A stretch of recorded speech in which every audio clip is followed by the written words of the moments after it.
So ano pong nangyari doon sa pondo na AKAP na which was questioned before, yung 26 billion both sa House and Senate? So ano po yung conditional implementation? What does it actually mean?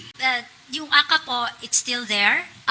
It's just that bago po natin ma-release yung pondo, we need to issue guidelines po together with DSWD, DOLE, and NEDA po para maging consistent yung pagbibigay ng AKAP dun po sa gusto nating mangyari dun sa tamang recipients, hindi po magka-doble-doble yung binibigay natin ng mga cash assistance. So, si Sec. RC Balisacan po ang kasama na po ngayon sa pag-define nung paglabas ng pondo ng AKAP.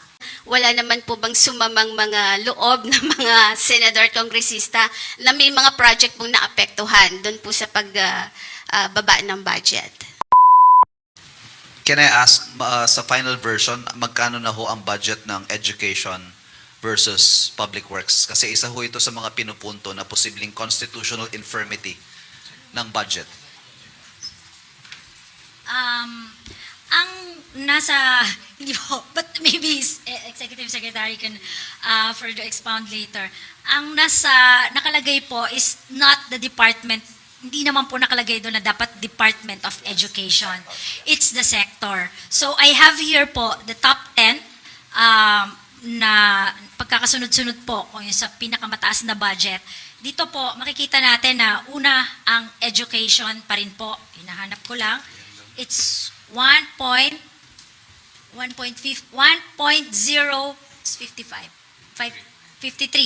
1.053 trillion.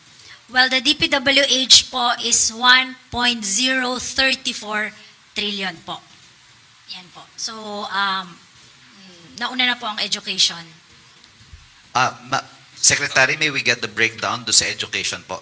Yes, we will provide po.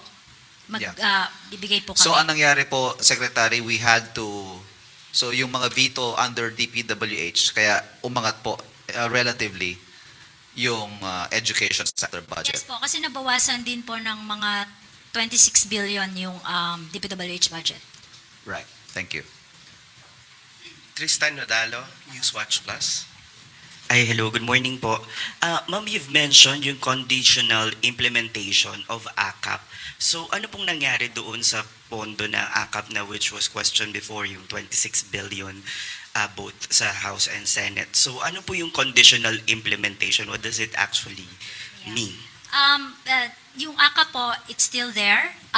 It's just that bago po natin ma-release yung pondo, we need to issue guidelines po together with DSWD, DOLE, and NEDA po para maging consistent yung pagbibigay ng AKAP dun po sa gusto nating mangyari dun sa tamang recipients, hindi po magka-doble-doble yung binibigay natin ng mga cash assistance.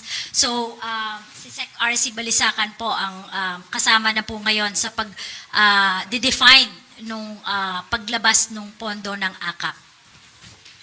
One follow-up lang po kay Sec. Bonoan. Yung sinabi niyo po yung mga hindi priority ng administration, yung natapyas sa DPWH budget. But basically, what kind of projects are this? Ito po ba ay mga kalsada, basketball court, or ano po ba, sir? Marami kasi yung mga local projects actually that are not ready for implementation, and it will take us some time anyway to make sure na may implement namin kaagad. So these are the things na nakita namin that I think we can postpone it for the time being. Yung mga projects na mostly local projects actually. Hindi, not necessarily roads, pati may mga buildings and other local infrastructure. There are some projects that are ambiguous also that we cannot immediately implement anyway. So yun ang mga namin. Ace Romero, Philippine Star. May I just ask, because the President vowed to restore the budget cuts in DepEd. So how did we manage to do that? We cannot, under the Constitution po, kung ano po yung napasa ng Kongreso, yun na po yun. We can only veto line items or projects, but we cannot add po. However, under the budget, may mga certain funds naman tayo dyan na pwede tayong mag-augment ng ating budget. For example, yung unprogrammed appropriations, yan ang magandang use ng UA. As long as meron tayong additional revenue from the DOF, we can actually augment or increase the budget of DepEd, specifically for computerization program.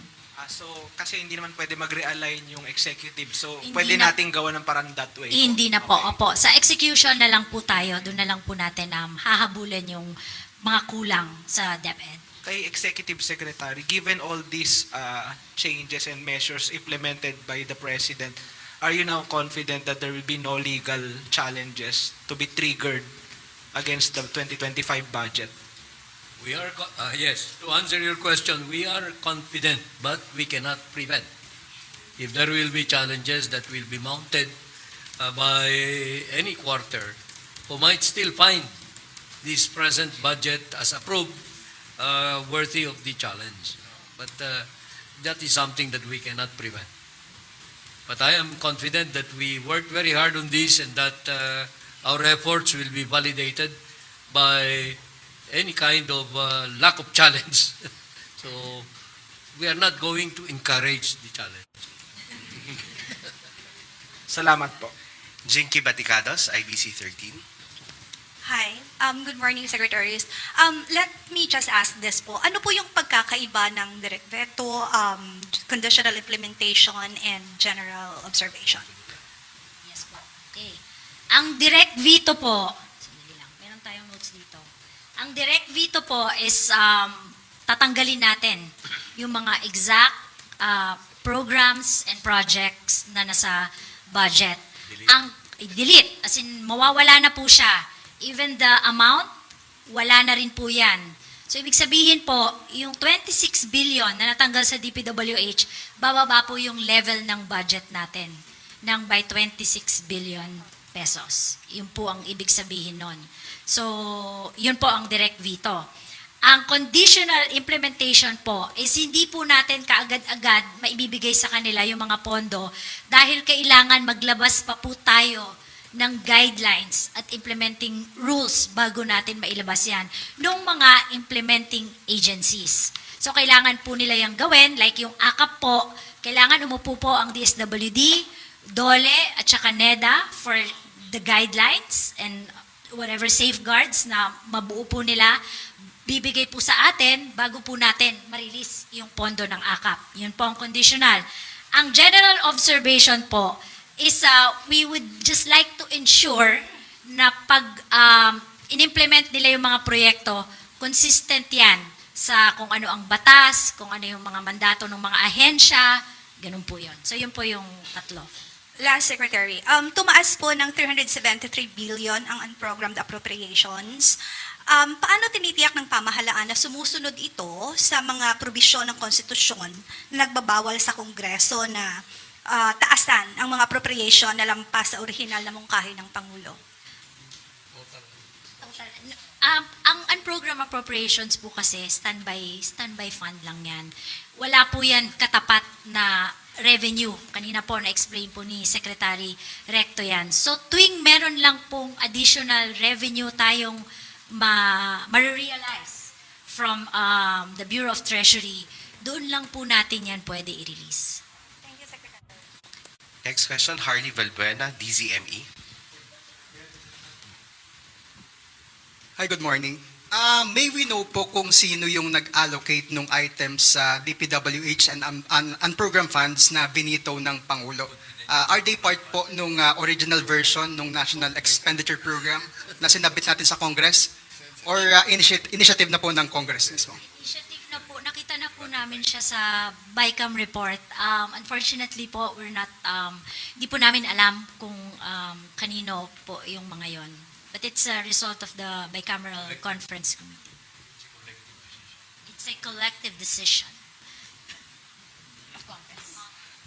Of Congress, yeah, according to our Supreme Court Justice. NES. Let me just Ang seryoso nyo naman kasi, ano ba yan? Happy New Year, guys! We should be happy we have a budget. I just would like to give context to that question. Ano?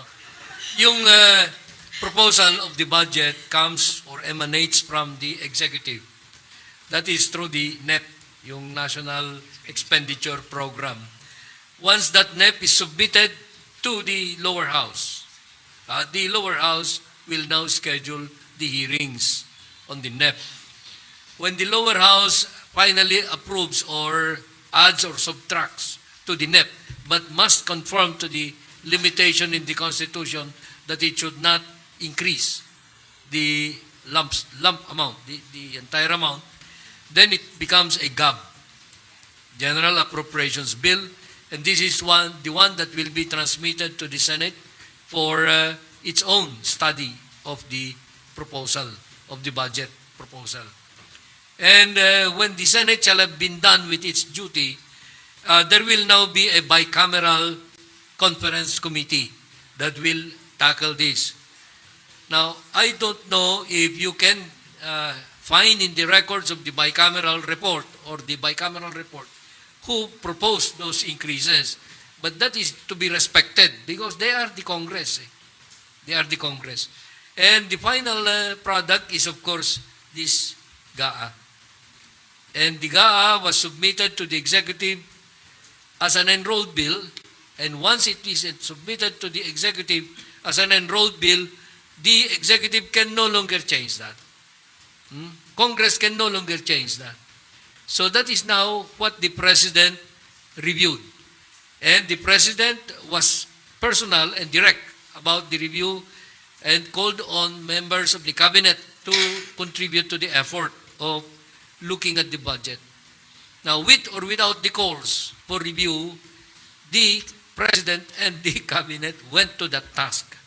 And I think we are happy about the result, and we have come up with this. So the approval of the budget by the chief executive happened before December 31. Today, that is. So that is the context. Thank you, ES. Next question, Eden Santos, Net 25. Good morning po. Clarification lang po, ibig sabihin yung 10 billion po na budget ng DepEd, na ibalik po iyon para dun sa... Hindi po, bawal po tayo magdagdag sa bicameral committee report. Kung ano po yung pinasa ng Kongreso, yun po. Hahanapan na lang po natin ng pondo sa ito po sa pag-i-implement natin sa execution ng budget. Maybe Secretary Recto would like. Yes, that's correct. I think the President wants to prioritize the additional spending on education, which is found in the unprogrammed portion of the budget. So if there are excess revenues, we will immediately release that part of the budget. But I'd like to say also that this is the first time in our history that you have both the education sector and the capital outlay sector of the DPWH and the DOTR to hit 1 trillion pesos. So that would augur well for the economy's growth for 2025. So meaning po, kaya tumaas yung budget ng DepEd dahil nabawasan yung DPWH para lang masabi na mas mataas. Yung sinasabi po kasi natin na budget ng DepEd, it remained the same. Opo. Pero yung tumaas po kasi when we compute education sector po ang pinag-uusapan natin doon. It's not just the budget of the Department of Education because you also have to consider may CHED po, education din po yan. TESDA, education din po yan. Marami pong yung mga SUCs natin, marami pong mga ahensya ng gobyerno na education din naman po yung nila, yung kanilang mandato. Kaya po tumaas. So ang malinaw po, gusto ba sumagot ni sandali, ang malinaw lang po, Secretary Pangandaman, stay po yung budget ng DepEd, kaya lang siya lumitaw na siya pa rin yung mataas kasi nabawasan yung budget ng DPWH. Yun po yung malinaw doon. Next question ko po, doon sa pagbaba po ng ating 2025 national budget at naialis po yung mga naisingit doon po sa BICAM, na wala sa NEP, wala po sa Congress at Senate version, wala naman po bang sumamang mga loob ng mga senador at kongresista na may mga project pong naapektuhan doon po sa pagbaba ng budget? Anyone can answer po. Dati po siyang Si S. You know, it's the president that proposes the budget and the Congress disposes the budget, and it is the executive or the president who executes the budget. Okay? So there is a process in budgeting, as we all mentioned. No? So, palagay ko, maayos naman yung budget for 2025, especially with the vetoed items. Sinigurado ng presidente yung may popondo natin, yung mga karapat-dapat, consistent with the Philippine Development Plan. Walang ambiguous projects. Walang mga proyekto na hindi sulit sa taong bayan, so to speak. And I just wanted to add also that even in the DPWH budget, meron dyan mga proyekto na school building. So maaring wala sa DepEd, education sector, mga nakalagay, multipurpose building. Alam ko dahil ako naging congressman ako, naging senador ako. So may mga pondo rin yan sa DPWH that have to do with education as well. And I think we are all in agreement that it's important to have a budget, diba?